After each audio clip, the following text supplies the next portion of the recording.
Hello beautiful people, నేను మీ Bhavani Teja. Welcome to my channel cook with me.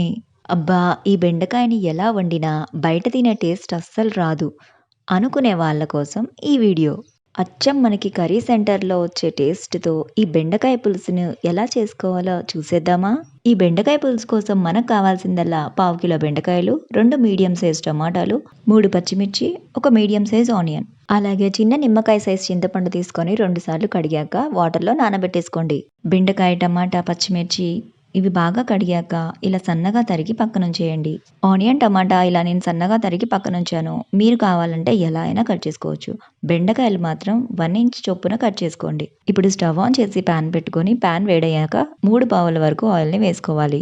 Oil వేడయ్యాక మనం కట్ చేసి పెట్టుకున్న బెండకాయల్ని వేసుకుందాం. స్టవ్ని మీడియం ఫ్లేమ్కి సెట్ చేసుకొని బెండకాయలన్నీ కూడా ఇలా కలుపుతూ ఫ్రై చేసుకోవాలి. ఇక్కడే బెండకాయలు ఆయిల్లో బాగా ఫ్రై అవ్వాలి. అప్పుడే కర్రీ టేస్ట్ బాగుంటుంది. చూసారు కదా, బెండకాయలన్నీ కూడా ఇలా సాఫ్ట్గా అయ్యేలా చూసుకోండి. అలాగే ముదురువి కాకుండా లేత బెండకాయలు వాడితే మంచిది. ఇప్పుడు ఇవన్నీ కూడా వేరొక గిన్నెలోకి తీసుకుందాం. ఇప్పుడు అదే ప్యాన్లో ఒక పావు ఆయిల్ని వేసుకోండి.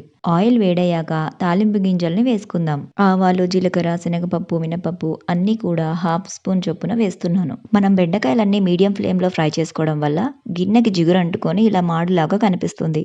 మీరు కావాలంటే గిన్నెని చేంజ్ చేసుకోండి. మనం కట్ చేసి పెట్టుకున్న ఆనియన్, పచ్చిమిర్చిని వేసుకొని బాగా ఫ్రై చేసుకోవాలి. ఇలా ఆనియన్స్ కలర్ చేంజ్ అయ్యాక ఇందులో కరివేపాకును వేస్తున్నాను. ఒకసారి ఇలా కలుపుకున్నాక హాఫ్ స్పూన్ వరకు పసుపును వేసుకోవాలి.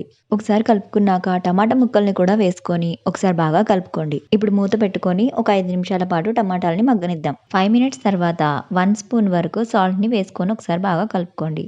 అలాగే అడుగు అంటకుండా కొద్దిగా వాటర్ యాడ్ చేసుకోండి. టమాటా ముక్కలన్నీ ఇలా పూర్తిగా ఉడికిపోవాలి. అలాగే కలర్ కూడా చేంజ్ అయింది చూసారా? ఇప్పుడు మనం ఇందులో 1 స్పూన్ వరకు కారాన్ని వేసుకొని ఒకసారి బాగా కలుపుకుందాం. 2 నిమిషాల తర్వాత మనం ఫ్రై చేసి పెట్టుకున్న బెండకాయలను వేసుకోవాలి.